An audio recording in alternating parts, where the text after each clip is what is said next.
Seigneur Jésus, notre Dieu et notre Roi, notre Seigneur, il a plu à l'Éternel de descendre en la personne de Jésus et de sauver l'humanité par le sacrifice de Jésus. Voilà pourquoi tu es devenu notre Seigneur, tu es devenu notre Sauveur, tu es devenu le Sauveur de l'humanité tout entière. Seigneur Jésus, je te magnifie en ce jour glorieux que tu nous donnes par ta grande fidélité, par ton amour. Je te magnifie, je te bénis. Je bénis la présence de ton esprit, la présence du Paraclet, la présence puissante du Saint-Esprit. Il est là. Le Saint-Esprit est là, en cet endroit où ce message est en train d'être écouté. Parce qu'il est chargé de prendre chaque mot et chaque phrase, de les transporter jusqu'au fond du cœur de celui qui écoute en ce moment même et de déposer ces paroles avec puissance dans le cœur, afin de transformer les vies, de transformer les mentalités, de réveiller en chaque personne la vie de Dieu, de réveiller en chaque personne l'esprit dormant, de propulser chaque personne. Saint-Esprit, voici ton rôle et je t'admire dans ce rôle, je te bénis, je te magnifie dans ce rôle, je te célèbre dans ce rôle. Sans toi, personne ne peut assimiler quoi que ce soit de Dieu. Personne. Et voilà pourquoi nous te rendons grâce, nous t'adorons, nous te magnifions. Tu nous as rassemblés sur cette plateforme que tu as appelée Priorité à l'Évangile, afin que nous puissions donner une part importante de notre vie, afin que nous puissions accorder notre attention, l'attention de notre homme intérieur à la parole, à l'Évangile, à la lumière de la parole de Dieu, la lumière qui éclaire, qui transperce et qui pourchasse, qui chasse et qui dissipe tous les ténèbres, toute forme de ténèbres qui se seraient entassées dans notre cœur. La lumière qui ôte les voiles, la lumière qui éclaire les cœurs, qui éclaire dans nos pensées, qui éclaire nos sentiers, qui nous fait avancer sereinement et qui nous fait voir de loin les pièges de Satan et qui nous permet de les éviter. En ce jour béni, nous venons encore à tes pieds humblement Seigneur. Nous voulons le faire vraiment humblement pour que nous en soyons édifiés. Nous voulons ouvrir le cœur Seigneur. Nous voulons mettre de côté nos titres, nos bagages intellectuels, notre connaissance, tout ça. Seigneur, nous voulons déposer tout ça de côté et nous approcher dans ta présence afin que tu nous construises, afin que tu nous bâtisses, afin que tu nous fasses la grâce de comprendre ta parole jusque dans ses profondeurs. Béni sois-tu, Dieu de bonté et de gloire, Dieu fidèle, Dieu saint. À toi la louange, à toi la gloire, à toi la puissance. Seigneur, sur cette plateforme, nous voulons te donner gloire. Chacun de nous veut vivre pour la gloire de ton nom. Chacun de nous veut briller, resplendir de ta lumière dans le monde dans lequel il se trouve, dans son entourage. Chacun de nous veut dégager autour de lui la bonne odeur de Jésus-Christ. Chacun de nous veut te faire connaître au monde qui nous entoure. Voilà pourquoi nous venons devant ta face. Nous désirons impacter le monde. Nous désirons répandre ta gloire sur cette terre. Tu nous as dit, allez, allez, allez et annoncez l'évangile à travers les nations. Tu as dit, allez et faites des disciples. Allez à travers les nations, jusque dans les extrémités des nations, et faites des disciples. Et en son temps, tu avais dit à Ésaïe, tu dis, qui enverrai-je? Et Ésaïe a dit, je suis là, envoie-moi. Et tu as dit, alors va et dis-leur. De cette même façon, roi de gloire, tu dis, qui enverrai-je, qui enverrai-je? Et nous te disons maintenant, nous sommes là. Voilà pourquoi nous te supplions de nous enseigner ta parole, afin que nous puissions laisser transparaître cette parole à travers nos comportements, nos actions, à travers les prédications, à travers les conseils que nous aurons à donner à nos frères et sœurs. Nous te bénissons, nous te magnifions. Béni sois-tu, Seigneur. Seigneur, je te dis merci particulièrement. Personnellement, je te dis merci. Merci pour tout ce que tu fais pour nous, pour chacun de nous. Merci pour tout ce que tu fais pour chaque personne qui prend de son temps et qui se connecte à la parole que tu nous donnes ici. Ta parole, Seigneur, accomplit toujours sa mission. Tout ce que je désire, puisse ta parole accomplir sa mission dans la vie de tous ceux-là qui reçoivent ces pains, qui écoutent ces pains, qui accordent leur attention à ces pains. Pas comme venant d'un homme, mais venant de Dieu. Pas comme entendant la voix d'un homme, mais entendant les profondeurs de ta parole à travers le Saint-Esprit. Béni sois-tu, Seigneur, nous te louons, te magnifions et te célébrons ce jour. Saint-Esprit, viens maintenant prendre le contrôle. Prends le contrôle de toutes choses. Parle à ton peuple. Aucun homme n'est digne de parler de la part de Jésus. Aucun homme n'est capable de parler des choses célestes. Voilà pourquoi Jésus a dit, le Paraclet, il est là. L'enseignant, il est là. Il s'appelle le Saint-Esprit et il vous conduira dans toute la vérité. Nous nous abandonnons dans ta présence pour que tu nous conduises dans les profondeurs de la vérité, de la parole de Dieu. Amen. Chers frères et sœurs dans le Seigneur, nous sommes dans la deuxième semaine de notre saison de 12 semaines d'enseignement. Et nous avons dit que chaque semaine, il y aurait un enseignement principal les mercredis à la première heure. Et tous les autres jours, il y a 3 pains qui sont rediffusés. Les anciens pains dont le Seigneur nous a nourris l'année dernière sont en train d'être rediffusés maintenant. Et tous ceux qui ont la possibilité, qui le désirent bien, écoutent ces pains pour qu'ils puissent poser les fondements de leur année. D'autant plus que le thème général de nos 12 semaines d'enseignement, c'est je pose soigneusement les fondements de mon année 2020.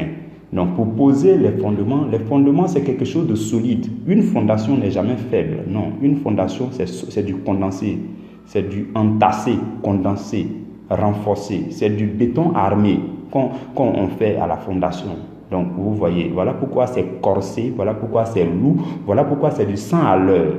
Et je voudrais que tu tiennes tout simplement parce qu'il s'agit d'une fondation. Je veux que tu comprennes qu'il s'agit d'une fondation. Ce n'est pas n'importe quel endroit de la maison, ce n'est pas n'importe quelle partie du bâtiment. Non, ce n'est pas en haut, c'est en bas.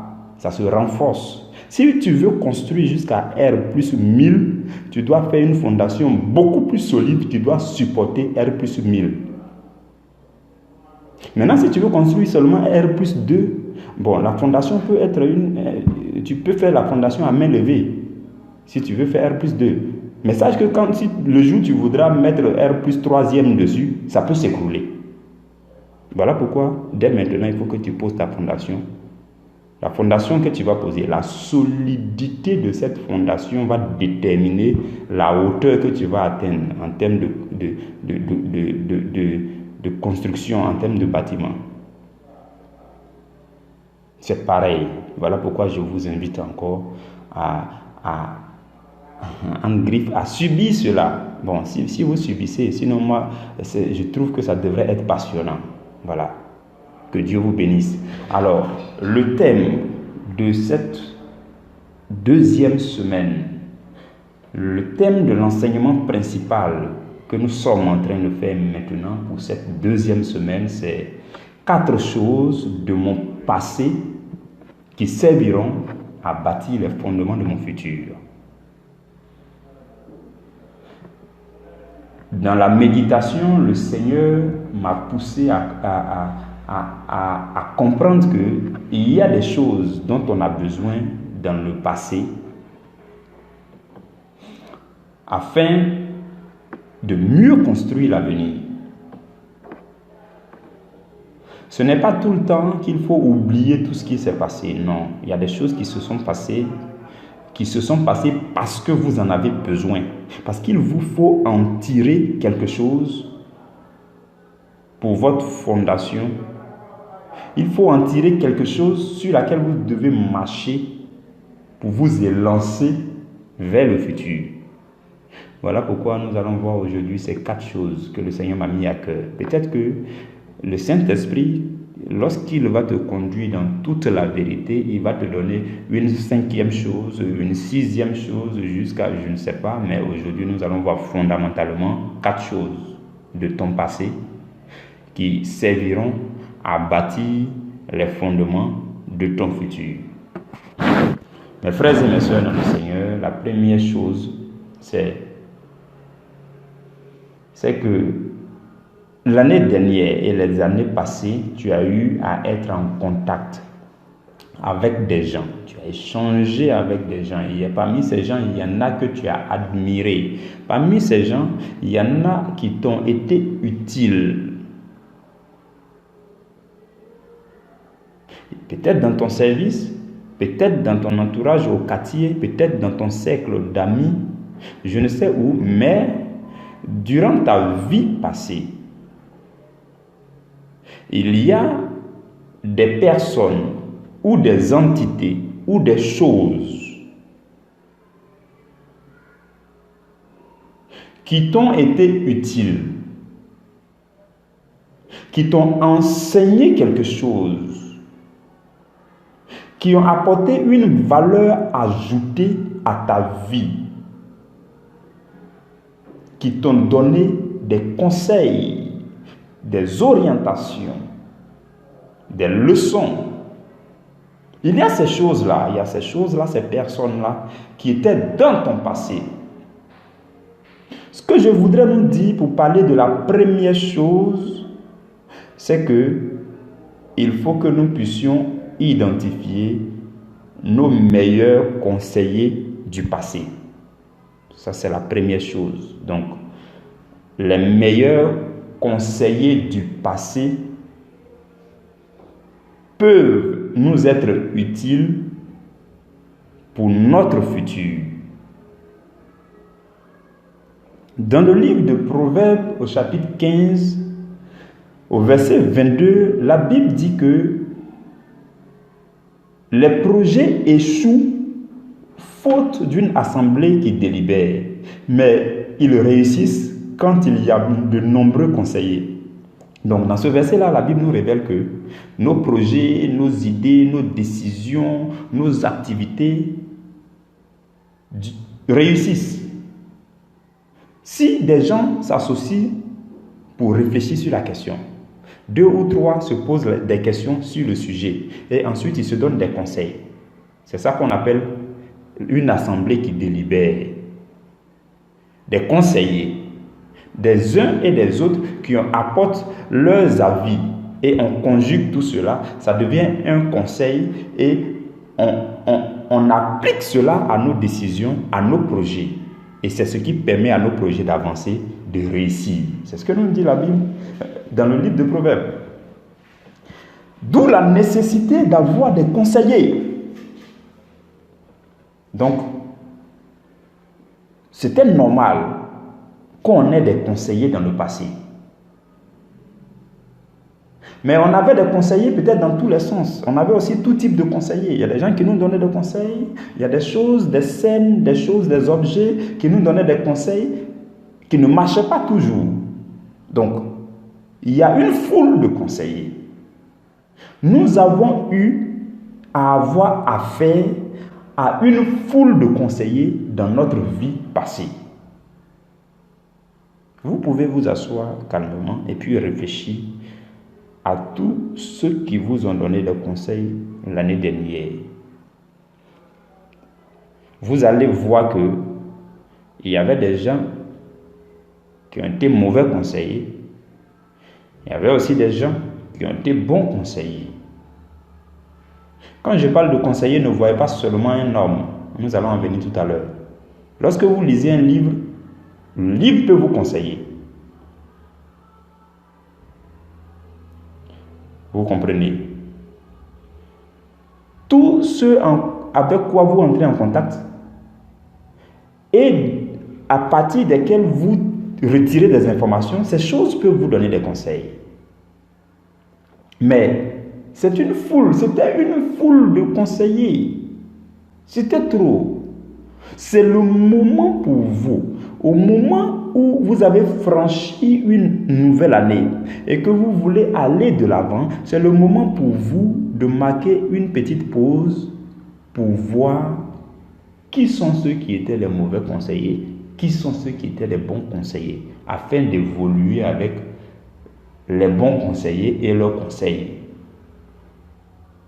La Bible dit dans 2 Timothée chapitre 4, je nous lis ces deux versets-là, les versets 3 et les versets 4, les versets 3 et 4. La Bible dit, il viendra un temps où les hommes ne supporteront pas la saine doctrine, mais ayant la démangeaison d'entendre des choses agréables, ils se donneront une foule de docteurs selon leurs propres désirs.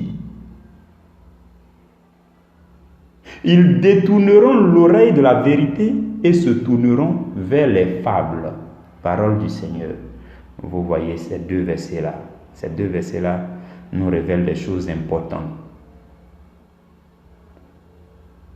Ces deux versets nous parlent des gens qui n'arriveront pas à supporter la saine doctrine. C'est-à-dire que quand tu dis la vérité, eux-mêmes ils savent que c'est la vérité. C'est écrit dans la parole de Dieu. C'est clair, c'est limpide. Eux, ils n'aiment pas ça. Et la Bible dit que ce genre de personnes-là vont exister en notre temps. Et la Bible dit qu'ils auront ce qu'on appelle la démangeaison d'entendre les choses agréables. C'est-à-dire que ce qui leur plaît, c'est ce qu'ils veulent entendre. Ils veulent qu'on leur prêche ce qui leur plaît. Il y en a même, si ça ne tenait qu'à eux seuls, il y a des versets bibliques qu'il faut supprimer parce que ça ne leur plaît pas. Vous voyez? Donc, ils auront en eux quelque chose qui les démange, quoi. Quelque chose qui les gêne, quoi. Quelque chose qui les pousse à trier les prédications, à trier ce qu'ils doivent lire, à trier pour prendre ce qui est agréable, ce qui est confortable pour eux, ce qui va leur permettre de continuer dans leur péché. Parce que il y a péché et puis il y a péché. Il y a le péché secret de chacun. Frères et sœurs, ce que je vais vous dire, je le dis par le Saint-Esprit, c'est que vous devez parvenir à un stade. Quand vous parviendrez à ce stade, vous allez vous rappeler de ce que je suis en train de vous dire aujourd'hui. Vous devez parvenir à un stade où vous-même, en âme et conscience, vous savez que vous n'avez pas un péché dans le secret que vous cachez. Et puis voilà, c'est vrai, on fait tout ça, mais je ne peux pas laisser ça. C'est vrai, on dit tout ça, mais je ne peux pas laisser ça. C'est vrai, la Bible dit ça, mais je ne peux pas. Il y en a qui se défendent comme ça. C'est-à-dire qu'ils se donnent raison à propos de cette mauvaise action qu'ils font dans le secret là. Et puis ils se supportent quoi. Ça, vous devez parvenir à avoir un cœur libre à ce sujet. Ou quand vous fouillez dans votre pensée, rien ne vous condamne.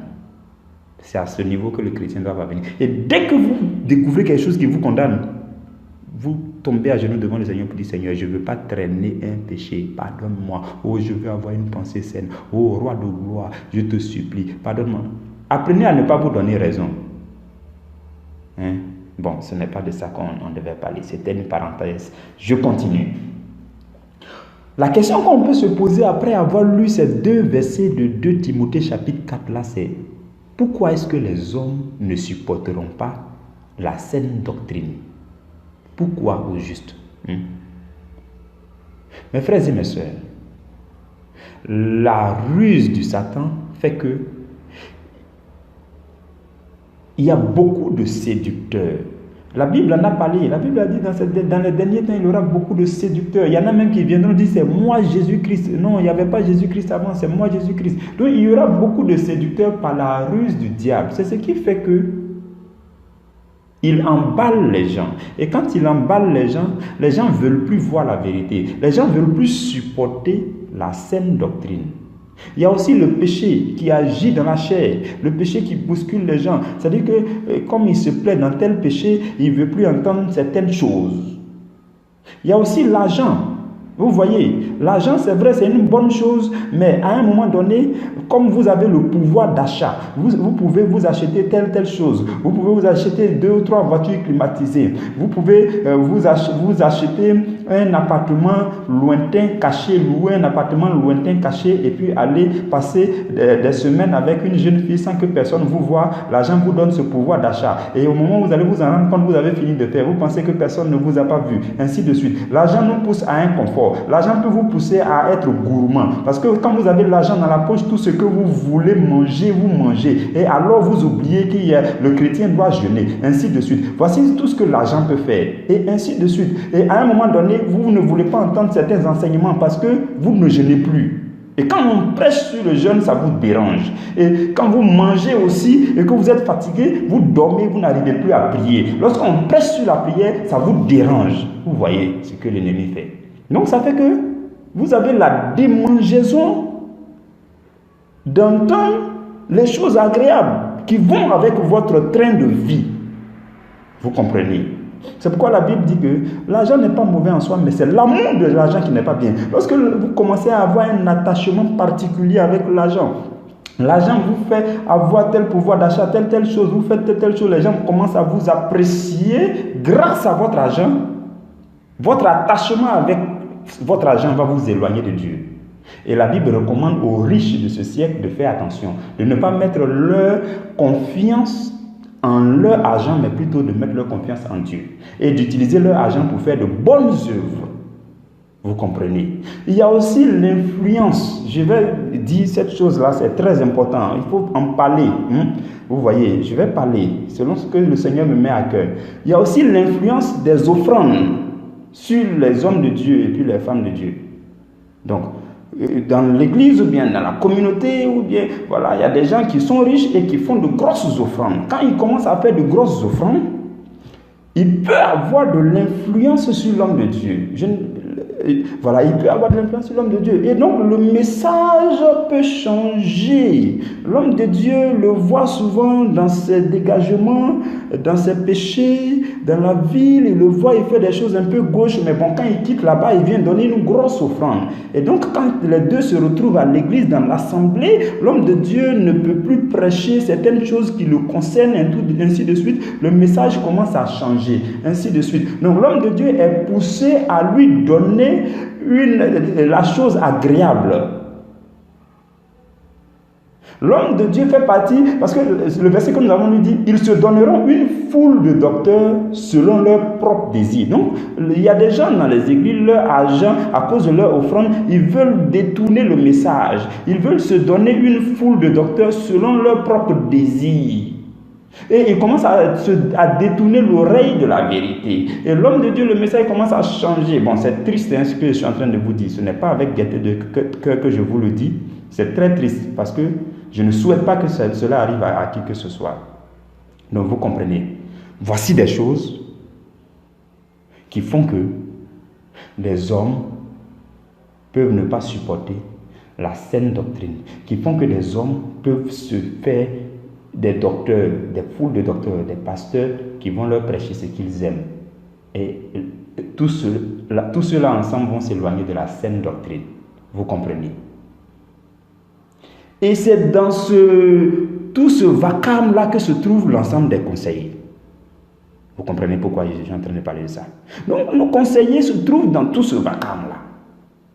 Il y a des faux docteurs ici, il y a des vrais docteurs ici, il y a des faux pasteurs à gauche, il y a des vrais pasteurs à droite. Donc tout ce vacarme-là, c'est dans ça que vous devez puiser les meilleurs conseillers.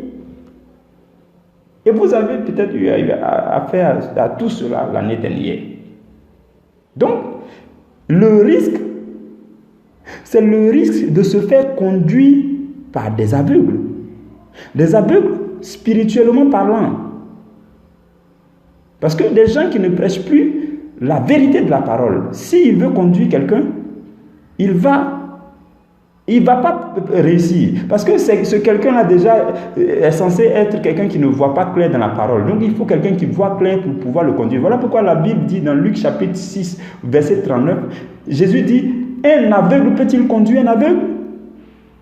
Et il dit, ne tomberont-ils pas tous deux dans une fosse?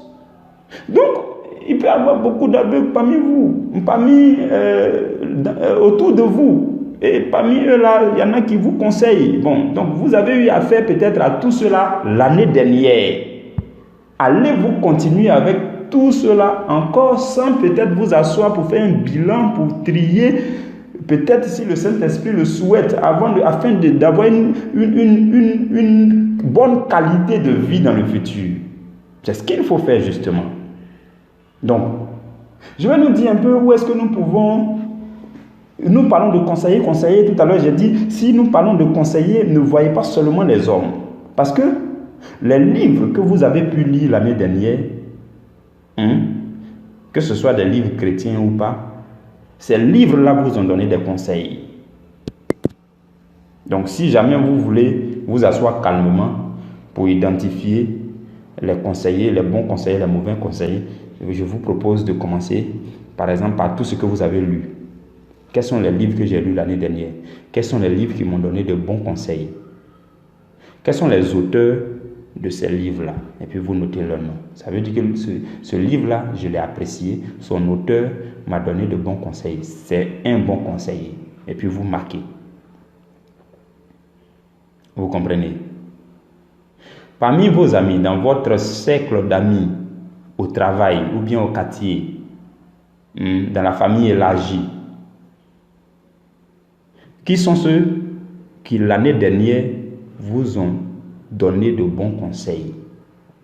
Qui sont ceux qui ont abordé les sujets qui vous concernent avec un esprit critique, avec un esprit d'analyse, avec un esprit sain, un esprit assaini, et qui vous ont procuré de bons conseils?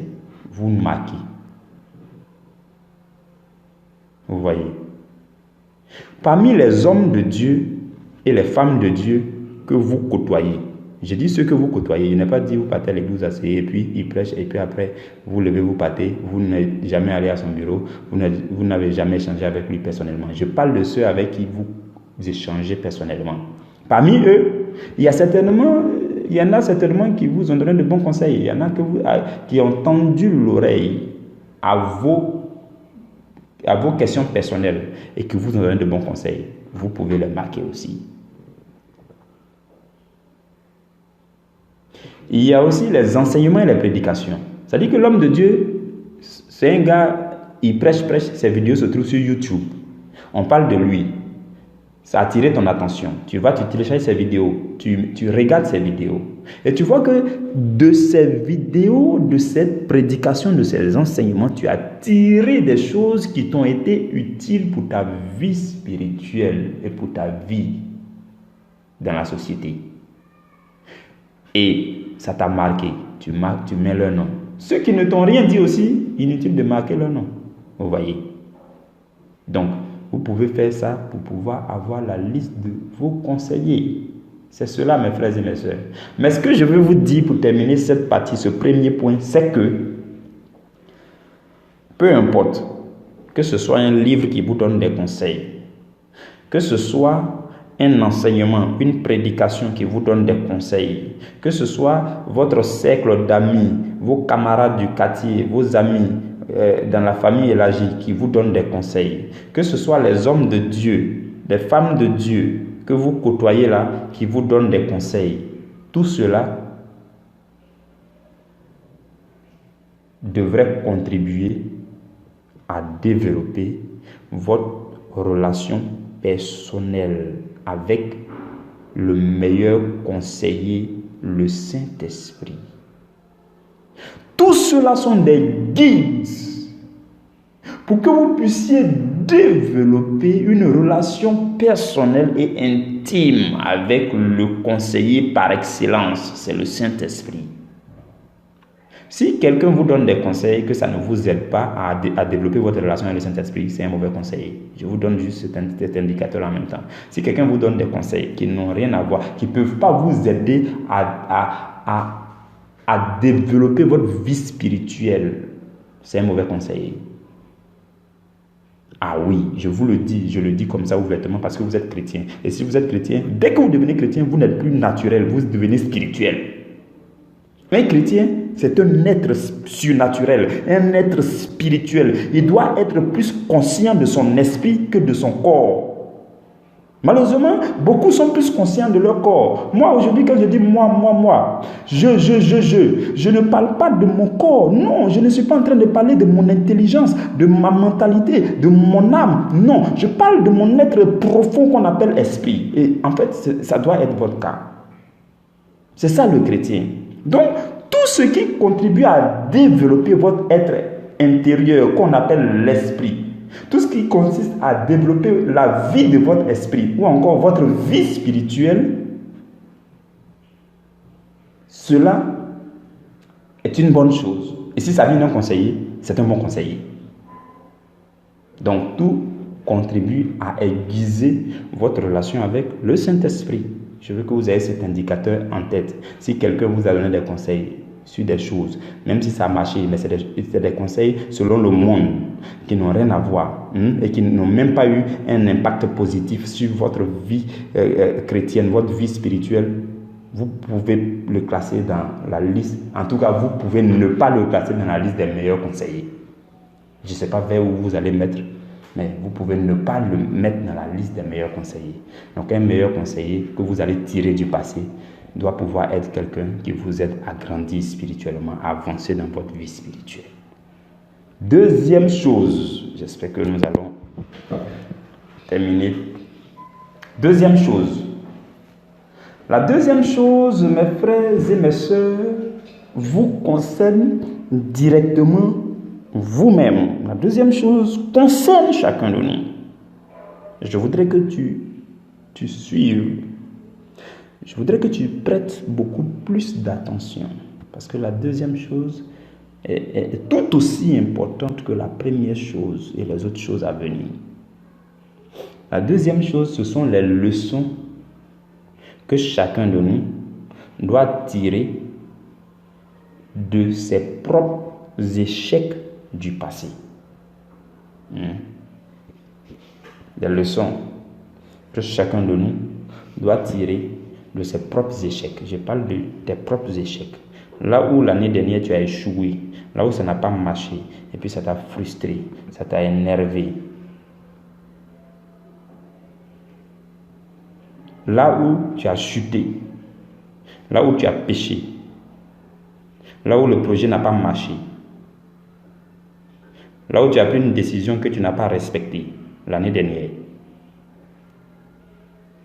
Tout cela, ce fut des échecs. Quelles sont les leçons que tu tires de ces échecs pour que tu puisses mieux avancer? C'est ça la question.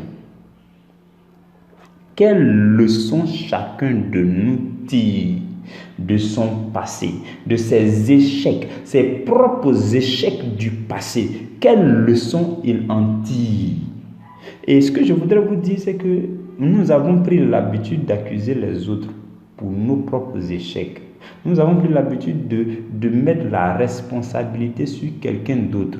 Quand tu fais ça, ça fait que tu ne peux pas tirer une leçon de l'échec. Il faut être responsable de son échec pour pouvoir tirer la leçon, la pensée de Dieu. Ce que Dieu veut que tu comprennes à partir de cette situation d'échec-là, il faut que tu te ressaisisses, tu te concentres sur toi-même pour que tu tires la bonne leçon. Mes frères et mes sœurs, nous échouons pour tout ce que nous faisons. Tous les échecs qui nous sont arrivés, qui peuvent nous arriver, ces échecs-là arrivent par deux moyens. Il y a deux raisons pour lesquelles tu as eu des échecs. Il y a deux raisons essentielles pour lesquelles tu as échoué là où tu as échoué. La première raison, c'est que tu as échoué par manque de ce que j'appelle bonne conviction. Suivez-moi bien, ça va être profond et rapide. La première raison pour laquelle tu as connu des échecs, c'est que tu manquais de bonne conviction. Et la deuxième raison, c'est par tes propres incapacités. Je vais développer ces deux raisons. La première raison, c'est par manque de bonne conviction. Vous voyez, écoutez-moi bien, je vais dire quelque chose. Tout ce que vous décidez, tout ce que vous entreprenez, tous les projets que vous faites, toutes les résolutions que vous prenez, vous les prenez parce que vous êtes convaincu de ce que vous allez faire. Suivez-moi bien, vous allez comprendre. Tout ce que nous faisons, toutes les actions que nous décidons de poser, toutes les résolutions que nous prenons, c'est parce que nous sommes convaincus. C'est parce que nous avons réfléchi jusqu'à et puis quelque chose nous a convaincus que nous passons à l'action. C'est toujours comme ça. Que ce soit une conviction partielle ou bien une conviction totale, c'est une conviction. Il y a des fois où vous prenez une décision, vous n'êtes pas trop sûr. On appelle ça conviction partielle. Ça veut dire que quelque chose est en train de te convaincre de prendre la décision. Tu n'es pas encore totalement convaincu, mais tu prends la décision. On appelle ça conviction partielle. Donc tu prends la décision par conviction partielle. Et ça peut échouer. Ce que tu as entrepris là, ça peut échouer. Tu peux prendre la décision par conviction totale aussi, et puis arriver devant, ça échoue. Mais dans tous les cas, tout ce que nous décidons, nous entreprenons, toutes les résolutions que nous prenons, nous les prenons par conviction. Conviction partielle ou bien conviction totale. Déjà, je veux que vous compreniez ce principe-là. Si vous décidez de manger, c'est parce que quelque part à l'intérieur de vous, quelque chose vous a convaincu qu'il vous faut manger. Peut-être il y a l'estomac qui est en train de gronder là-bas. C'est ça qui fait qu'il vous pousse. Donc vous êtes convaincu que c'est le moment de manger. Donc quelque chose vous a convaincu. Si vous décidez d'ouvrir un magasin de vente d'habits, c'est parce que quelque chose vous a convaincu. Quand vous regardez le quartier, vous voyez qu'il y a beaucoup de femmes qui s'habillent bien, qui peuvent avoir besoin d'habits. Vous voyez que c'est la fin de l'année. Et que si vous vendez, ça va marcher. Toutes ces choses-là conjuguées dans votre pensée, dans une réflexion, vous finissez par être convaincu et vous passez à l'action. Donc, tout ce que nous faisons, tout ce que nous décidons, tout ce que nous faisons, toutes les résolutions que nous prenons, c'est sur la base d'une conviction intérieure. Ça peut être une conviction partielle ou bien une conviction totale. Vous comprenez, mes frères et mes sœurs, c'est ce principe-là. Essayez de voir, vous pouvez voir plein d'exemples dans votre propre vie, mais tant que vous n'êtes pas un homme dans son cœur, il n'y a pas une petite conviction, il ne peut pas passer à l'action. Donc il y a une conviction partielle qui le pousse, ou bien une conviction totale qui le pousse, vous voyez, et qui le pousse à faire des choses. Des fois ça réussit, des fois ça ne réussit pas. Dans le livre de Romains au chapitre 14, verset 23, Paul parle aux Romains et puis dit, mais celui qui a des doutes au sujet de ce qu'il mange est condamné, parce qu'il n'agit pas par conviction. Vous voyez, celui qui a des doutes au sujet de ce qu'il mange, il est condamné parce qu'il n'agit pas par conviction. Et la suite de ce verset va nous dire, tout ce qui n'est pas le produit d'une conviction est péché. Ah, mes frères et mes sœurs, tout ce que vous faites et puis vous n'êtes pas convaincu, c'est un péché parce que vous êtes levé pour faire. Rien ne vous a convaincu. Rien ne vous a convaincu. On ne parle même pas encore de qui vous a convaincu ou bien est-ce que c'est une bonne conviction, est-ce que c'est une mauvaise conviction. Mais si vous vous levez pour faire aveuglement quelque chose, c'est un péché déjà. Ça veut dire qu'on ne se pose même pas la question qui l'a convaincu. Est-ce que c'est le diable? Est-ce que c'est le Saint-Esprit? On ne se pose même pas la question. Déjà, vous avez péché parce que ce n'est pas le produit d'une conviction. Maintenant, on va passer à qui vous a convaincu. Pour voir si c'est le diable, alors aussi c'est un péché. Mais si c'est le Saint-Esprit, là maintenant, ce n'est pas le péché. Vous voyez. Donc, tout ce qu'on fait, c'est par conviction. Et Paul dit, tout ce qui n'est pas le produit d'une conviction est péché. Il faut que tu sois responsable de ce que tu veux faire. Il faut que tu aies réfléchi avant de faire ce que tu veux faire. Si tu te lèves comme ça un bon matin, puis tu commences à faire des choses, en fait, pour toi-même, on ne va même pas dire que c'est péché, on va te dire que tu es fou. Vous voyez? Parce que c'est les fous là qui font les choses de cette façon. Donc tout ce qui n'est pas le produit d'une conviction, tout ce qui n'est pas le fruit d'une conviction, tout ce qui ne vient pas à la suite d'une conviction intérieure est un péché. C'est ce que la Bible nous dit déjà. Mais la question, mes frères et mes sœurs, c'est qui te convainc? De façon générale, quand tu prends tes décisions, là, je nous pose la question. Je reviens à nous, je parle et puis après je reviens à chacun. Et quand je parle, dans mon esprit, j'ai l'impression de m'adresser à chacun de vous. Vous voyez. Et je veux que chacun sente que je suis en train de lui poser la question de façon personnelle. Qui te convainc lorsque tu prends tes décisions? Toutes les décisions que tu as prises l'année dernière, les décisions qui ont marché, les décisions qui n'ont pas marché, qui t'a convaincu? De l'intérieur, qui t'a convaincu? De façon générale, qui t'a convaincu? Est-ce que c'était les désirs charnels qui t'ont convaincu, les envies qui t'ont convaincu? Parce que j'ai envie de faire ça, donc je fais. Je ne réfléchis plus, je fais. Ça veut dire que ce sont les envies qui t'ont convaincu. Oh, parce que je sens le désir dans ma chair. Je veux faire ça. Il faut que je fasse ça. Je ne sais pas pourquoi je veux faire. Je ne sais pas si c'est bon. Je veux faire. Désir charnel. Est-ce que c'était les désirs charnels qui t'ont convaincu à prendre certaines décisions? Bon, est-ce que aussi c'était la convoitise des yeux? La Bible parle de la convoitise des yeux. C'est-à-dire que tu vois quelque chose. Dès que tu l'as vu, tu veux la chose. Il y en a tant qu'ils n'ont pas vu un verre de jus, ils ne vont jamais dire qu'ils ont envie de boire un jus. Mais dès qu'ils ont vu un verre de jus, tout de suite, la convoitise des yeux leur dit « Non, mais tu vois que tu as soif, il faut que tu prennes un soda. » Tout de suite. C'est un petit exemple que je vous donne. Je sais que ça arrive à nous tous. Il y en a tant que tu ne leur as pas montré de l'eau toute la journée, ils ne vont pas boire toute la journée. Mais dès qu'ils voient un verre d'eau, il a soif. Ça, on appelle ça convoitise des yeux.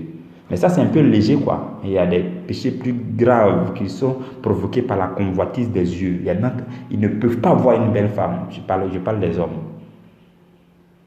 Et tout de suite, il y a la convoitise des yeux leur fait des choses bizarres à l'intérieur de là-bas et puis commence à avoir des envies bizarres. Et puis après, ils se sentent convaincus d'aller faire quelque chose. C'est quelque chose là. C'est la convoitise des yeux qui les a convaincus à faire ça. Il y a beaucoup d'autres exemples. Vous pouvez regarder dans votre vie. Est-ce que l'année dernière, les décisions que tu as eu à prendre qui ont échoué ou bien qui n'ont pas échoué, ces décisions-là, est-ce que c'est par les tendances mondaines que tu as pris ces décisions? Est-ce que ce sont les tendances mondaines qui t'ont convaincu? C'est-à-dire la mode, la musique mondaine, tout ça. Est-ce que c'est ça, tout ça là qui t'a convaincu à prendre certaines décisions l'année dernière? Nous sommes en train de réfléchir, mes frères et mes sœurs.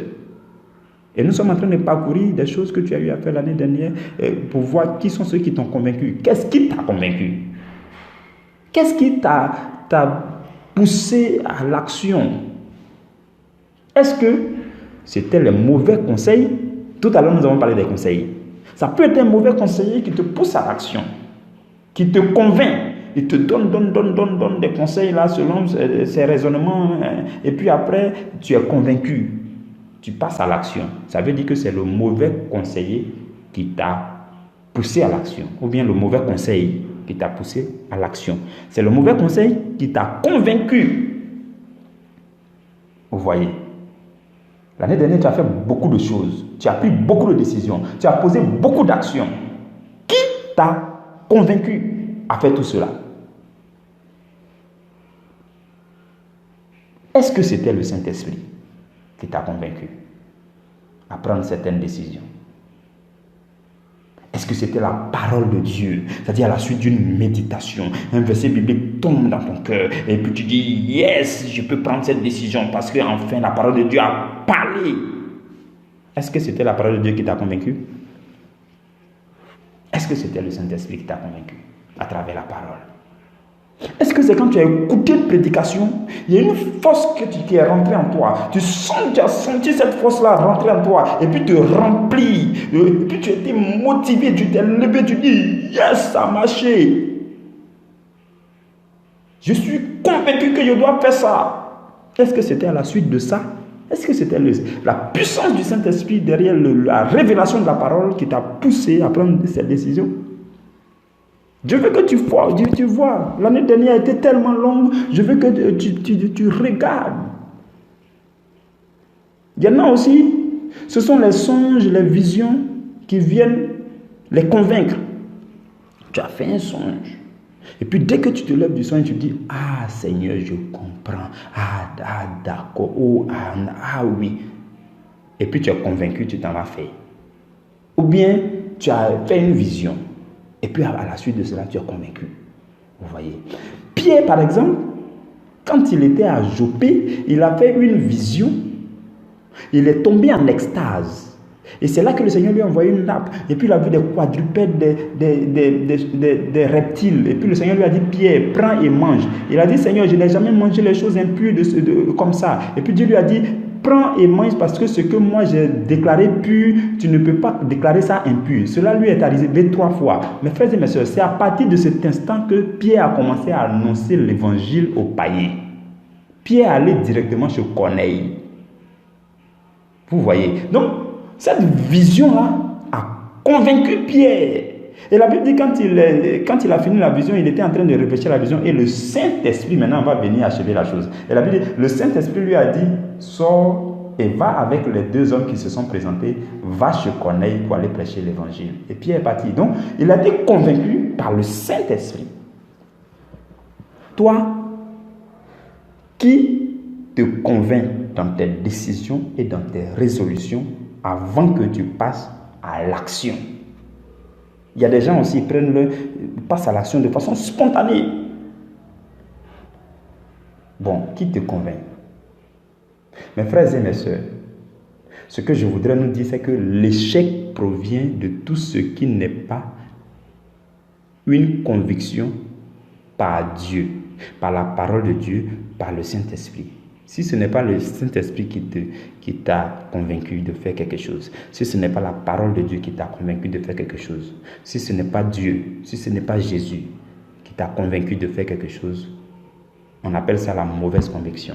Parce que ça vient de la chair, ça vient du diable, ça vient des convoitises des yeux, ça vient des désirs charnels, ça vient des mauvais conseillers. C'est ce qui en général produit l'échec. Vous comprenez maintenant la source de l'échec. L'échec vient parce que ce n'est pas Dieu qui nous a convaincus. Dieu ne nous a pas dit de faire et puis on fait.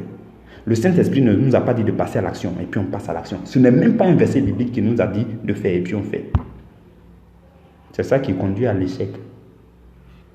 J'espère que vous me suivez bien. Je suis en train d'être long encore aujourd'hui et j'espère aller plus vite. Mais en même temps, j'espère que le Saint-Esprit va vous communiquer le maximum. Mes frères et mes sœurs, vu que ce n'est pas une mauvaise conviction que nous sommes poussés à l'échec, et qu'il nous faut la bonne conviction venant du Saint-Esprit. Je pense même que c'est de la bonne conviction que Saint Paul parle quand il dit tout ce qui n'est pas le produit d'une conviction est péché. C'est-à-dire que tout ce qui ne vient pas de tout ce qui tout ce que tu fais sans être convaincu par le Saint-Esprit, par la parole de Dieu, par Jésus-Christ, c'est péché. Et ce péché-là, tu le payes plus tard par un échec. Parce que le salaire du péché, on dit c'est la mort, mais la mort commence toujours par un truc un peu plus léger, là. Un échec qui va te donner des migraines qui vont te donner une mauvaise santé qui peut te conduire à la mort. Vous comprenez?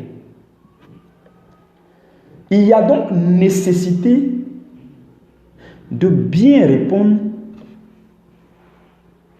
à un certain nombre de questions. Il y a la nécessité de répondre clairement à toutes ces questions dont nous avons parlé. Qui te convainc pour prendre tes décisions? Qui te convainc avant de démarrer tes projets? Qui te convainc avant que tu t'engages dans tous les élans de ta vie? L'année dernière, qui t'a convaincu quand tu te lançais dans tous les élans de ta vie?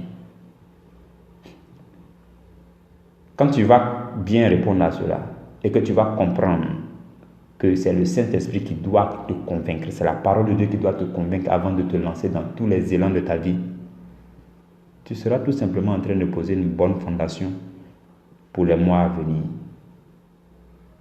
À partir donc d'aujourd'hui, nous devons travailler à avoir de la profondeur avec la parole de Dieu, de telle sorte que le Saint-Esprit soit le seul à nous convaincre dans tous nos élans. La parole de Dieu, le Saint-Esprit, Dieu le Père, Dieu le Fils, Dieu le Saint-Esprit, la Sainte Trinité soit la seule personne qui puisse nous donner des conseils excellents, qui puisse nous créer en nous la conviction joyeuse pour passer à l'action. Nous sommes toujours dans le point 2 qui concerne les leçons que nous devons tirer de notre passé. Et nous avons dit que les échecs proviennent de deux choses essentiellement. La première chose, c'est que les échecs proviennent du manque de la bonne conviction. Et maintenant, nous allons parler du fait que les échecs proviennent de vos propres incapacités. Donc, le fait que les échecs proviennent des mauvaises convictions, il est donc nécessaire d'avoir de bonnes convictions avant de passer à l'action. Et celui qui donne de bonnes convictions, c'est Dieu, le Saint-Esprit, la parole de Dieu. Vous avez compris cette première partie. La deuxième partie, c'est que les échecs proviennent de vos propres incapacités. Et nous allons lire dans le livre de Jacques, au chapitre 1. Le verset 13 nous dit que personne, lorsqu'il est tenté, ne dise « c'est Dieu qui me tente », car Dieu ne peut être tenté par le mal et il ne tente lui-même personne. Le verset 14 dit « mais chacun est tenté quand il est attiré et amorcé par sa propre convoitise ». Retenez bien ces deux mots-là. Attiré, ensuite amorcé par sa propre convoitise. Le verset 15 dit « puis la convoitise, lorsqu'elle a conçu, enfante le péché. Et le péché étant consommé, produit la mort. » Parole du Seigneur. Mes frères et sœurs, pour parler du fait que les échecs viennent de vos incapacités, de nos incapacités, voici le texte. Ce texte-là, il est lourd, il est profond. Et je voudrais que vous compreniez quelque chose dès le départ. Je voudrais que ce que je vais dire puisse ouvrir votre entendement. Ce que je vais dire puisse ouvrir votre conscience spirituelle. En fait, les tentations du diable, toute forme de tentation qui vienne à vous, cherche continuellement à vous féconder, dans le seul but d'enfanter un bébé qu'on appelle le péché. Les tentations cherchent à vous féconder parce qu'ils veulent enfanter le péché. C'est pourquoi il dit, puis la tentation, lorsqu'elle a conçu, enfante le péché. Et le péché étant consommé, produit la mort. Les mauvais penchants, vos mauvais penchants dans votre vie, c'est-à-dire que des choses là, des mauvaises choses que vous aimez faire fréquemment. C'est ça qu'on appelle les mauvais penchants. C'est pas bien. Tu sais quelque part que c'est pas trop bien, mais tu n'arrives pas à te détacher de cela. On appelle ça les mauvais penchants. Et il y a aussi les bons penchants, parce que je ne vais pas épargner les bons penchants. Je vais vous donner un exemple de bons penchants. Le fait que vous puissiez manipuler votre téléphone n'est pas une chose mauvaise en soi, mais vous le faites fréquemment. C'est un bon penchant. Le fait que vous puissiez appeler quelqu'un n'est pas mauvais en soi, mais vous passez tout votre temps à appeler. C'est un bon penchant. Le fait que vous puissiez manger n'est pas mauvais en soi, mais vous mangez jusqu'à la gourmandise. C'est un bon penchant. Le fait que vous puissiez regarder la télé n'est pas mauvais, mais vous regardez trop la télé. C'est un bon penchant. Je pense que les bons penchants sont beaucoup plus dangereux que les mauvais penchants. Les mauvais penchants, tu sais que c'est mauvais. Tout le monde sait que c'est mauvais. Et puis tu n'arrives pas à te défaire de cela. Tout le monde dit que c'est mauvais, c'est mauvais. Tout le monde reconnaît que c'est mauvais. Mais tu n'arrives pas à te défaire. C'est ça les mauvais penchants. C'est moins dangereux que les bons penchants. Les bons penchants, personne ne parle de ça. On ne te dit pas que c'est mauvais. On ne te dit pas que c'est grave. Mais tu es accroché à ça et ça te bouffe du temps. On appelle ça les bons penchants. Et la tentation vient se mêler avec les bons et les mauvais penchants. Et puis, ça t'attire. Les attirances et les convoitises commencent. Vous voyez. Et les choses malsaines. Il y a des choses malsaines ou bien moins saines qui vont se présenter à toi. Et tu vas commencer à t'accrocher à ça pendant longtemps. Ainsi de suite. Donc, la tentation se mêle dans tout ça. Et la tentation cherche à vous féconder. La tentation veut qu'il y ait un accouplement entre vous et elle. C'est ça ce que le diable veut. Et le diable, c'est que quand vous allez vous accoupler, quand la tentation va vous féconder, là, vous allez enfanter, vous allez être enceinte d'un bébé qu'on appelle le péché. Maintenant, la question, c'est pourquoi les tentations parviennent-elles à nous amorcer?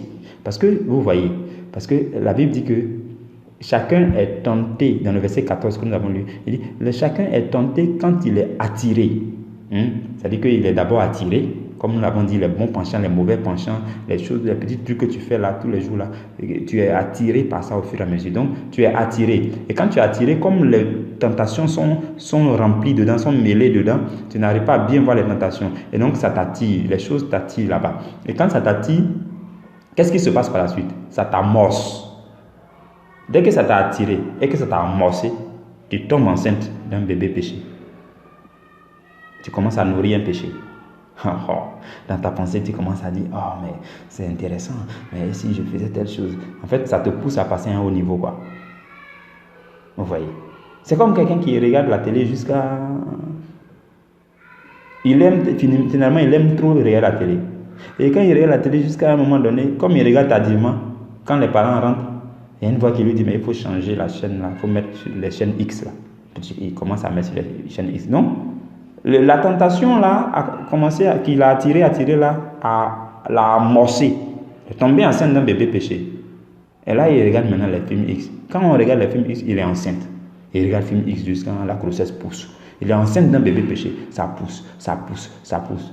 Et après, au moment où il va s'en rendre compte, c'est lui qui est en train de se masturber. C'est lui qui est en train d'aller chercher peut-être les enfants du quartier. C'est lui qui est en train de chercher femme. Il était enceinte, il a accouché. Lui-même, il a accouché des jumeaux, tout ça. Des jumeaux péchés. C'est ça en fait. Vous devez comprendre ces principes spirituels-là. Hein? Ça vient de la Bible. Tout ce qu'on est en train de dire vient d'un verset biblique. Et c'est des choses profondes. C'est pourquoi nous sommes là pour creuser dans chaque verset, pour que nous puissions saisir les principes spirituels. Donc, mes frères et mes sœurs, la chose nous attire d'abord, ensuite ça nous amorce. Et quand ça nous amorce, en même temps on est enceinte. Et pourquoi ça nous amorce? Parce que ça peut nous attirer. Ça peut nous attirer sans nous amorcer. Pourquoi ça va jusqu'à nous amorcer? Parce que quand ça nous amorce, dès que ça nous amorce, on tombe enceinte d'un bébé péché. Mais ça aurait pu ne pas nous amorcer. Mais pourquoi ça nous amorce? Pourquoi ça nous féconde? Ça nous féconde parce que nous n'avons pas suffisamment de force spirituelle pour résister. Ça nous féconde parce que notre force mentale n'y peut rien. Peu importe votre intelligence, si vous n'avez pas une force spirituelle, vous allez pécher. Ça aussi, je veux que vous le sachiez clairement. Je le dis haut et fort. Peu importe votre bagage spirituel. Si vous voulez faire bac plus 50, si vous n'avez pas une force spirituelle qui va vous permettre de résister au péché, vous allez pécher. Peu importe la philosophie, les écoles que vous allez fréquenter, les conseils, bons conseils selon le monde que les gens vont vous donner, les choses excellentes qu'on va dire, vous allez partir dans un endroit où on parle des choses sociales, la sociologie, la quoi, quand ils vont vous dire tout ça, tant que vous n'avez pas une force spirituelle, vous ne pouvez pas résister au péché. Ou du moins à certains péchés. Parce qu'ils font quand même des efforts mentalement. Ceux qui ont l'intelligence mondaine font quand même des efforts. Mais ils ne peuvent pas résister au péché. Voilà pourquoi toutes les doctrines, autres que la religion chrétienne, ils pêchent. Même le plus excellent, il est obligé de pécher. Parce qu'il n'a pas la force spirituelle requise pour ne pas se faire amorcer, pour ne pas se faire enceinter par les tentations. Donc, la raison qui fait que quand ça vous attire, ça finit par vous amorcer, c'est que vous n'avez pas suffisamment la force spirituelle. C'est que votre force mentale, votre intelligence n'est pas capable de vous défendre. C'est que votre force physique n'est pas aussi capable de vous défendre. Vous voyez, c'est ça la véritable raison. Je le dis et je vous donne des exemples. Comment se fait-il que quelqu'un qui a fait la médecine, bac plus 10, devient médecin, mais il ne peut pas s'empêcher de fumer? Son bac plus 10 là ne lui a pas permis d'avoir la force requise pour résister à ce péché. C'est lui qui se retrouve à faire des avortements.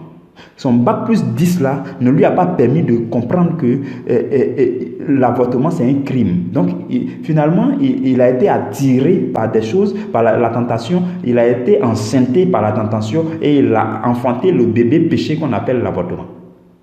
Bac plus 10 ne peut pas lui permettre. C'est pourquoi je vous dis, la force mentale, l'intelligence mondaine ne peut pas vous donner la capacité requise pour résister au péché. Ce n'est que la force spirituelle. Donc si vous êtes attiré et qu'ensuite vous êtes amorcé, enceinté, ça veut dire que vous n'avez pas suffisamment de force. Donc l'année dernière, pour les choses que vous avez échoué, ça veut dire que là vous n'aviez pas suffisamment de force.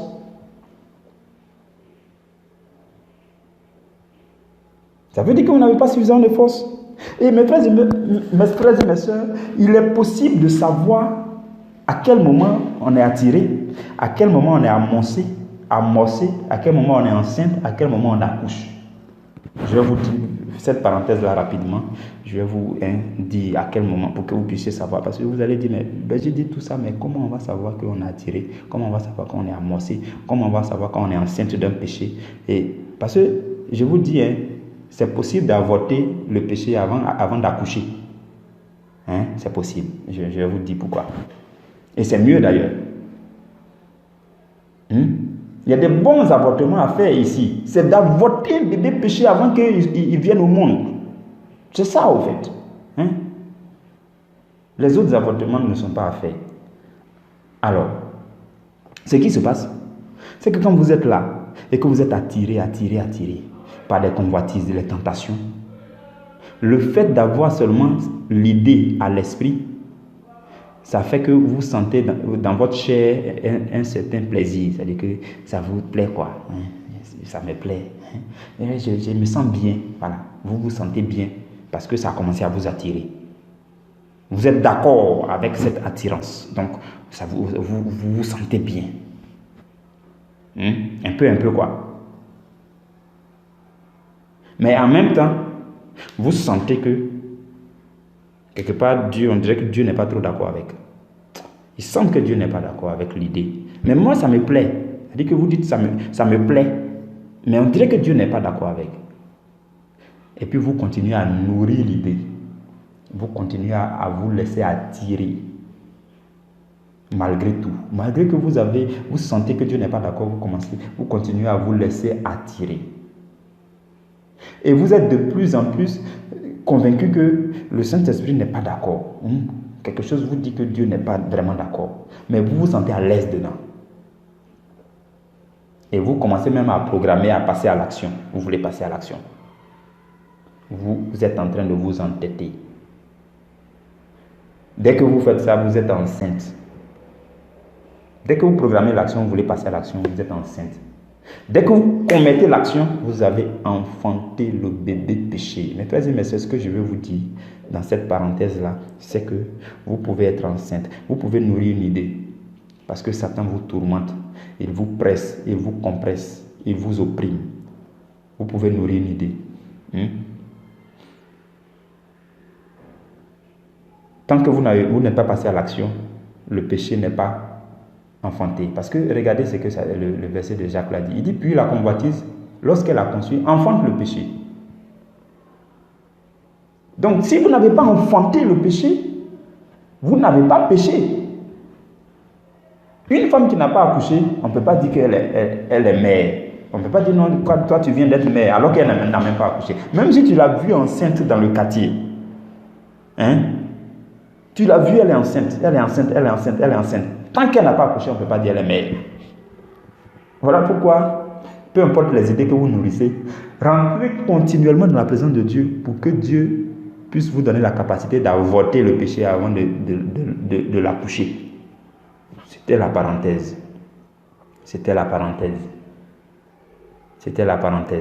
Et je vous donne l'exemple de Samson.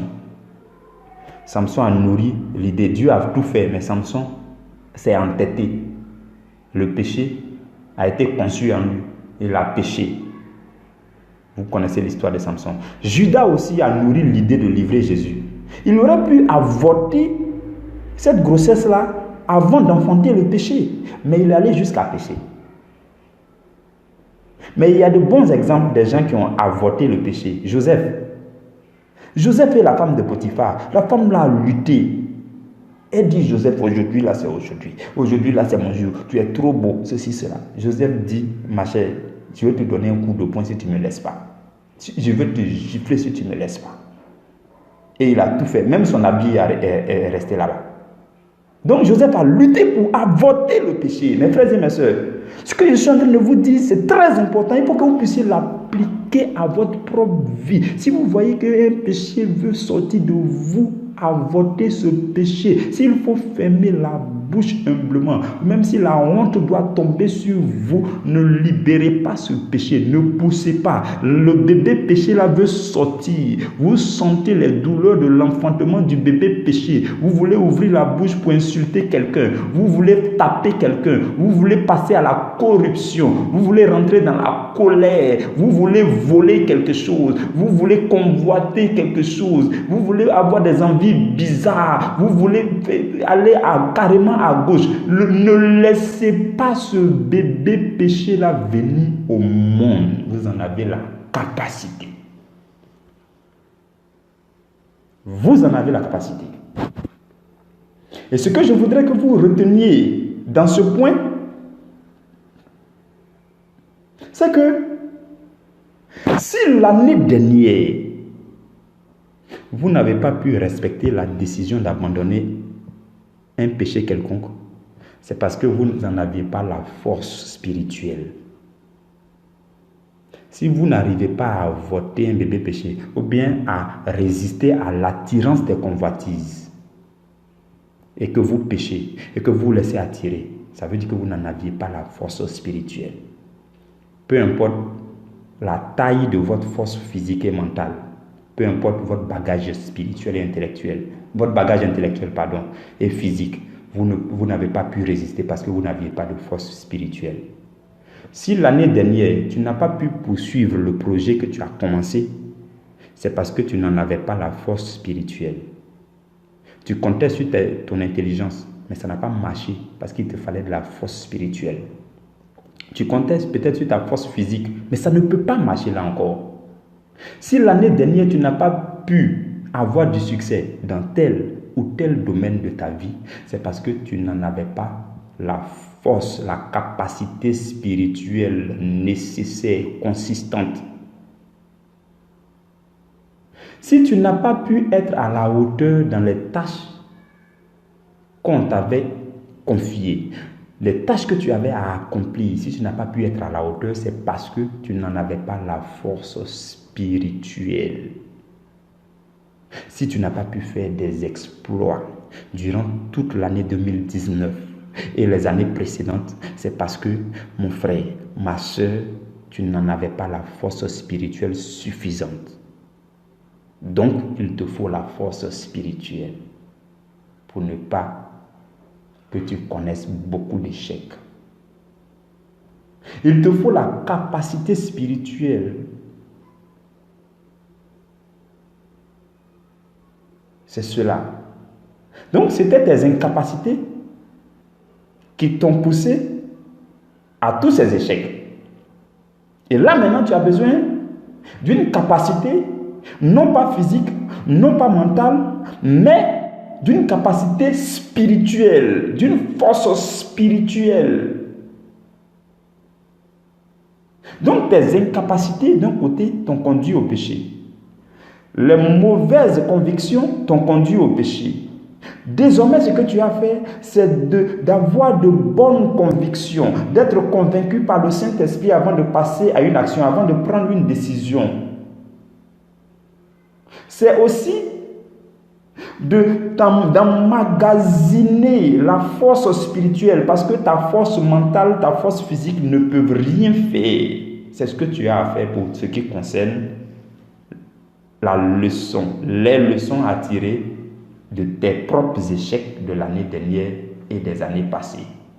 Je ne sais pas si vous avez compris ce point, ce deuxième point qui concerne les leçons à tirer de vos propres échecs. Nous l'avons développé en 2 points, 2 volets. Le premier volet, c'était que vous devez être convaincu par le Saint-Esprit avant de prendre chaque décision parce que c'est la bonne conviction qui fait qu'on ne va pas jusqu'à l'échec. C'est les mauvaises convictions qui nous poussent à l'échec. Nous en avons parlé. Et maintenant, nous avons aussi parlé du fait que ce sont vos incapacités qui vous ont conduit à l'échec. Et donc, il faut que tu aies la capacité spirituelle. Et ça ne vient que de Dieu et de Dieu seul. Dans la méditation de la parole, tu te charges de la force spirituelle. Tu as une personnalité spirituelle solide qui va prendre maintenant de bonnes décisions en face des situations les plus complexes. Est-ce que vous avez compris toutes ces choses? Si oui, nous passons au 3e point. Waouh! Je vois que le temps est en train de s'avancer. J'espère que quand vous allez écouter ce message, ça ne va pas être trop ennuyeux pour vous. J'espère que vous ayez, je souhaite que vous ayez la force nécessaire pour écouter calmement jusqu'au bout, pour saisir tout ce qui est dit depuis le début jusqu'au bout. Qu'il en soit ainsi. Si tu étais un peu fatigué, sois rechargé par le nom de Jésus parce que nous allons passer à la 3e chose. Nous allons y aller rapidement. La 3e chose que tu dois tirer de ton passé afin de bâtir ton futur, c'est les leçons que tu dois tirer des échecs des autres. Nous avons parlé dans le deuxième point de tes propres échecs. Maintenant, nous allons parler des échecs des autres. Je vais aller rapidement. Nous lisons, je vais vous laisser lire 1 Corinthiens chapitre 10. Je ne vais pas tout lire. À partir du verset 5 jusqu'au verset 12. Je ne vais pas tout lire, mais je vais commenter. Dans ce passage-là, Saint Paul était en train de parler des anciens. Paul parlait des anciens, des gens qui étaient sortis de l'Égypte et qui s'étaient comportés d'une manière ou d'une autre envers Dieu jusqu'à... Et certains d'entre eux sont morts dans le désert. Certains d'entre eux n'ont pas pu atteindre la terre promise. Saint Paul était en train de parler d'eux dans le livre de 1 Corinthiens au chapitre 10 à partir du verset 5. Et il était en train de nous dire, c'est à nous maintenant qu'il parle lorsqu'il fait allusion aux gens du passé. Il dit que nous ne devons pas être idolâtres comme eux, ils ont été idolâtres. Ensuite, au verset 8, il dit, nous ne devons pas nous livrer à l'impudicité comme ils ont été impudiques. Et au verset 9, il dit, nous ne devons pas tenter le Seigneur comme ils ont tenté le Seigneur. Au verset 10, il dit, nous ne devons pas murmurer contre le Seigneur comme ils ont murmuré en leur temps. Parce que quand ils ont fait tout cela, il y a eu des conséquences désastreuses. Paul était en train de parler de cela. Et au verset 11, que je vais nous lire entièrement, verset 11 et verset 12, il dit, ces choses leur sont arrivées pour servir d'exemple. Et elles ont été écrites pour notre instruction, à nous qui sommes parvenus à la fin des siècles. Il dit, ainsi donc, que celui qui croit être debout prenne garde de tomber. Je parle à quelqu'un en ce moment. Que celui qui croit être debout prenne garde de tomber. Ces choses leur sont arrivées pour te servir d'exemple. Et elles ont été écrites noir sur blanc dans ta Bible, dans le livre que tu as lu, pour notre instruction, à nous qui sommes parvenus à la fin des siècles. Vous comprenez, mes frères et mes sœurs. Et là, on se pose la question, pourquoi est-il nécessaire de tirer des leçons de l'échec des autres? Ça, c'est la question que vous allez vous poser lorsque j'ai parlé du troisième point. Certains sont en train de se poser la question, mais il est peut-être normal de tirer des leçons de moi, mes propres échecs, mais pourquoi est-ce que le berger me demande de tirer des leçons de l'échec des autres? Non, lui, il a échoué. Qu'est-ce que moi j'ai à voir? Mon frère, ma soeur, laisse-moi te dire que tu dois tirer des leçons de l'échec des autres, parce que il serait triste et insensé que toi tu échoues après avoir eu l'occasion de faire mieux. Parce que tu les as vus faire. Ils ont fait et ils ont échoué devant toi. Si toi, à ton tour, tu échoues, c'est triste quoi. Je pense que c'est insensé. C'est comme tu marches avec quelqu'un, il est devant toi, à 10 mètres, tu le vois, la voie est dégagée. Et lui, il va, il tombe dans un trou. Toi aussi, tu tombes dans le même trou. Alors que tu avais la possibilité d'éviter le trou parce que tu l'as vu tomber dedans. C'est la raison pour laquelle ce troisième point-là est très important. Peu importe la fatigue que vous ressentez depuis que vous écoutez ce message et que peut-être vous dites que non, aujourd'hui berger est trop long. Je parle sous la motion du Saint-Esprit pour quiconque veut saisir. Et si tu es connecté, tu saisiras la révélation qui sera communiquée même à la dernière seconde de cet enseignement. Je veux que tu restes connecté. Il est important de tirer des leçons des échecs des autres. Tout ce que tu as vu des gens faire l'année dernière, ce qui n'a pas marché, et si tu n'as pas encore fait, sache que ton tour arrive. Si tu ne tires pas de leçons, tu vas aller tomber dedans comme eux-mêmes ils sont tombés dedans. Et ce sera grave. Et je pense que une autre raison pour laquelle nous devons tirer des leçons des échecs des autres, c'est que je pense que la sentence va être plus dure pour celui-là qui a vu l'exemple par rapport à celui qui a donné l'exemple. Je m'explique. C'est-à-dire que lui, tu l'as vu échouer. Et puis toi, tu viens échouer. Vous deux là, si on doit vous punir, c'est toi, ta punition sera grave. Parce que toi, tu l'as vu échouer. Tu aurais pu tirer une leçon pour ne pas échouer, pour faire mieux. Quand vous allez vous présenter devant Dieu, Dieu va dire, en fait, celui-là a échoué pour que toi, tu viennes prendre le relais, pour que toi, tu viennes faire mieux. Mais non, tu ne l'as pas fait. Tu as passé tout ton temps à te moquer de lui. Tu as vu un homme de Dieu qui fait ceci, qui fait cela. Un homme de Dieu, tu as appris qu'il a chuté. Il a commis ceci, cela. Et tu as passé tout ton temps à te moquer de lui. Tu n'as pas été sage. Voilà pourquoi tu as avancé aveuglement et tu es tombé dans le même trou. Mes frères et mes sœurs, ce troisième point est très important. Je ne sais pas pourquoi le Seigneur est en train de mélanger enseignement et prédication. Et l'autre question qu'on peut se poser, c'est pourquoi pouvons-nous échouer à notre tour? Il a échoué.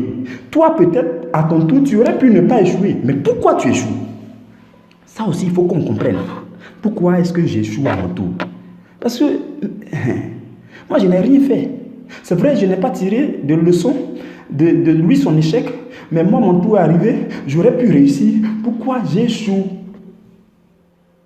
Je vais vous expliquer ce qui fait que vous échouez. Ce qui fait que vous pouvez échouer. Je vais m'adresser à vous de façon très positive. L'échec ne sera pas votre cas au nom de Jésus. L'échec ne sera point votre cas. Raison pour laquelle nous sommes en train d'enseigner sur ça. Vous pouvez échouer. Enfin, l'homme peut échouer. L'homme peut échouer à son tour.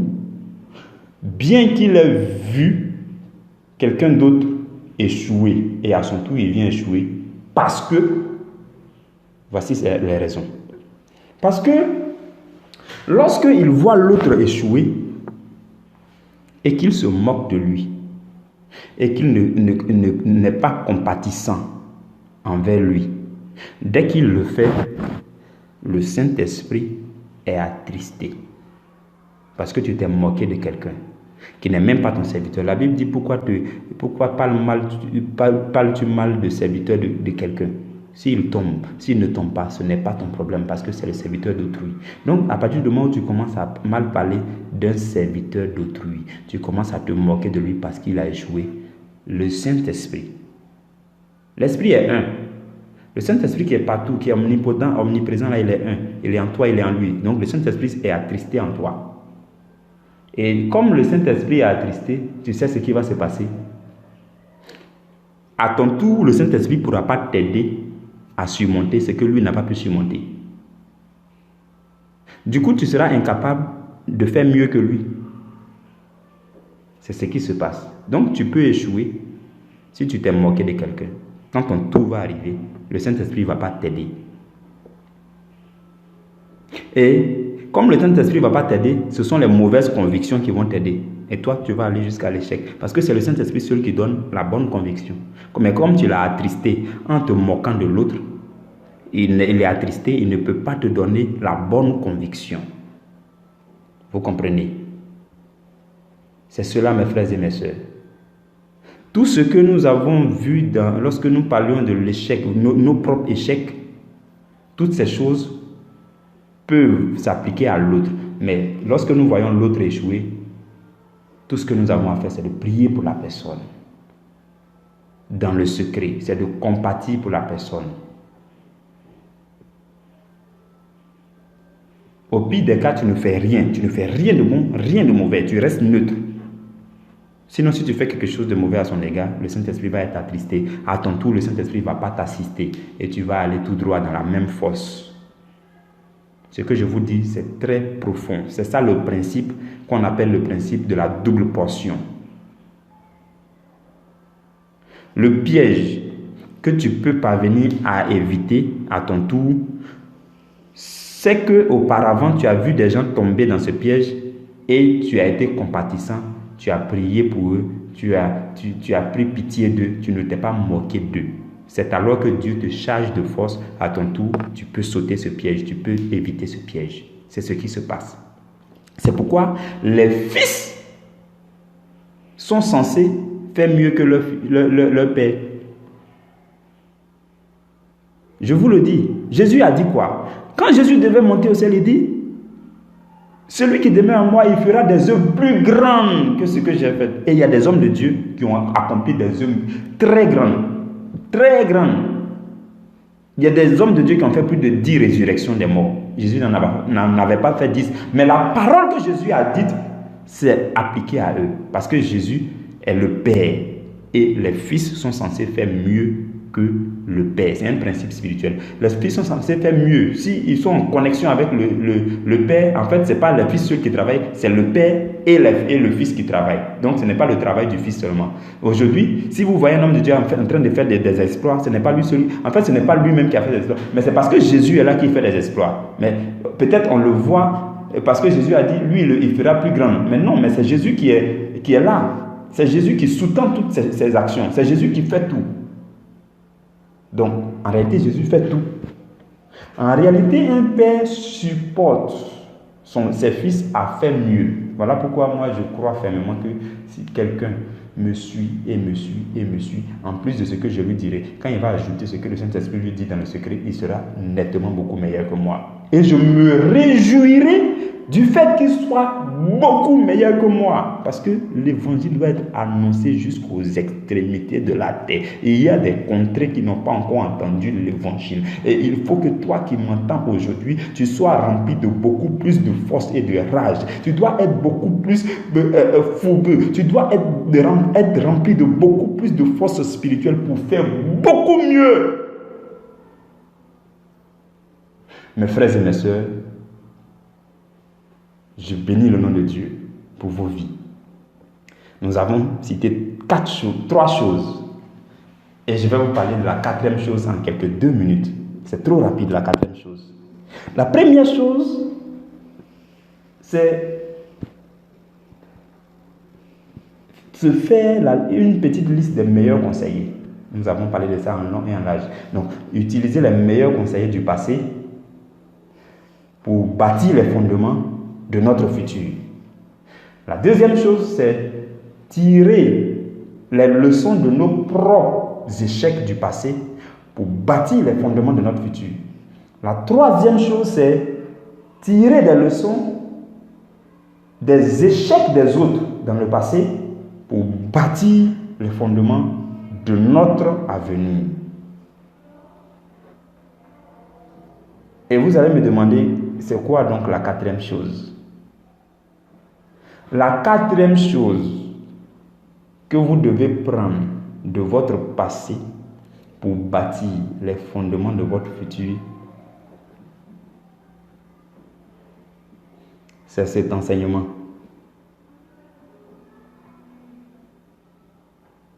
Cet enseignement fait désormais partie de votre passé. Mais c'est lui qui vous a permis de savoir qu'il y a 3 choses derrière lui que vous devez prendre pour bâtir votre avenir. Voilà pourquoi vous ne devez pas le laisser derrière. Vous allez peut-être dire, je suis en train de m'amuser, mais c'est ce que le Seigneur m'a dit de faire que je suis en train de faire. La 4e chose, c'est cet enseignement. Si ça n'avait pas été cet enseignement, tu n'allais pas savoir que il y a ces 3 choses-là dans le passé que tu dois prendre pour bâtir ton futur.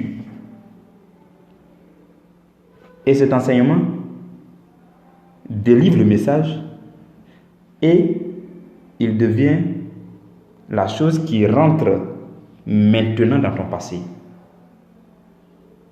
Voilà pourquoi tu ne dois pas le laisser derrière. Tu ne dois pas le laisser derrière parce qu'il a la capacité de te rappeler ces 3 choses qu'on vient de dire si tu le réécoutes.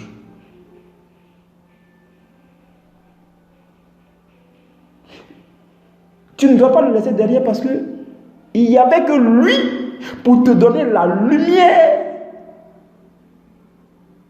sur le fait que tu dois prendre 3 choses dans le passé pour avancer avec. Et cela va être pour vous un conseil dès maintenant. toutes les prédications que vous écoutez,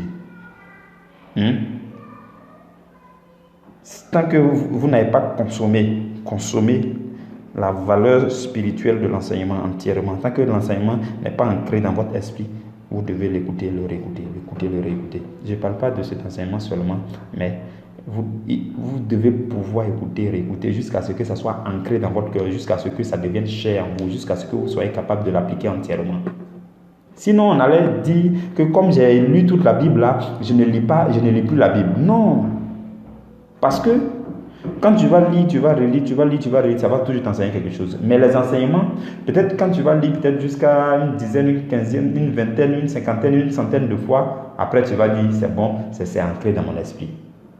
Mais il n'en est pas de la parole. Mais comme les enseignements aussi sont mêlés de la parole, ce sont des discours ouin parce qu'il y a l'huile de la parole qui est mêlée. Onction, ça veut dire huile. Donc, tout ce que je dis maintenant, c'est un discours normalement. C'est un discours vain si on enlève les versets bibliques et les révélations. Mais c'est un discours ouin qu'on appelle prédication, enseignement, parce que les versets bibliques viennent agrémenter. Il y a de l'huile de la parole qui vient être mêlée de ça. Voilà pourquoi ça devient systématiquement comme la parole de Dieu prêchée, proclamée. C'est le mouvement de l'esprit, c'est la voix de l'esprit. Et donc, toutes les prédications que vous écoutez, prenez l'habitude de réécouter quand vous avez du temps. Je vous ai déjà dit qu'une minute que vous s'aimez dans le Seigneur, dans la présence du Seigneur, c'est des milliers de une minute que vous allez récolter. Ce n'est même pas des milliers de une minute seulement. Mais quand vous allez appliquer ce que vous avez entendu en ces une minute-là, les fruits seront nombreux en termes de biens matériels et spirituels. Mes frères et mes soeurs dans le Seigneur, nous allons nous arrêter là. Nous nous arrêtons là. Apprenez à écouter les longs enseignements. Surtout quand le Seigneur a beaucoup de choses à vous dire dans ses enseignements. Les enseignements de 2 heures, c'est important. C'est important. Ce que nous venons de dire, ce thème que nous venons de développer, mes frères et mes soeurs, aurait pu être développé bien encore. Mais le Seigneur nous a communiqué ce qu'il voulait nous communiquer. Seigneur, roi de gloire, Dieu de l'univers, je veux te bénir. Dieu vivant, Dieu saint, majesté, glorieux, ô roi des rois, Dieu très haut, ton trône est le trône le plus élevé. Lorsque nous disons que Dieu se trouve au ciel, il ne s'agit pas de l'espace vide qui se trouve au-dessus du globe terrestre, non. Il ne s'agit pas de l'espace vide qui se trouve au milieu des planètes qui sont autour du soleil, non. Parce que le soleil, autour du soleil se trouvent les planètes qu'on appelle, et l'ensemble on appelle ça le système solaire. Et le système solaire est un petit espace qui se trouve dans une galaxie. Et on dit qu'il y a des milliers de galaxies. Vous imaginez, mes frères et mes soeurs, le ciel dont on est en train de parler est l'espace vide qui se trouve autour et au-dessus de toutes les galaxies et des galaxies qui contiennent des milliers de systèmes. Et nous sommes dans le petit système qui est dans d'une petite galaxie, le système solaire. Et nous sommes dans ce système solaire-là, nous sommes dans une petite planète qu'on appelle la planète Terre. Imaginez combien est grand le Dieu que nous adorons. Quand on parle du trône de Dieu, le trône de Dieu est le trône le plus élevé. Vous ne pouvez pas imaginer la hauteur du trône de Dieu. Non, il n'y a rien de plus haut que là où le trône de Dieu se trouve. Il est le Dieu grand, le Dieu puissant. Désormais, quand tu dis que Dieu est très haut, je ne veux pas que tu l'imagines au-dessus de la terre, ni au-dessus du soleil, ni au-dessus de notre système solaire, ni au-dessus de notre galaxie. Mais il est au-dessus des milliers et des milliers de galaxies composées de milliers de systèmes composés composé des planètes et nous sommes sur une petite planète qu'on appelle la planète Terre. Notre Dieu est grand, notre Dieu est puissant. La puissance qui se manifeste à travers la vie du chrétien est une puissance qui se manifeste dans tout l'univers, mes frères et mes sœurs. Il est majestueux, il est glorieux, il est puissant, il est saint, il est infiniment grand. Et maintenant même, je prie que la puissance de Dieu se déploie dans ta vie à partir de cet instant.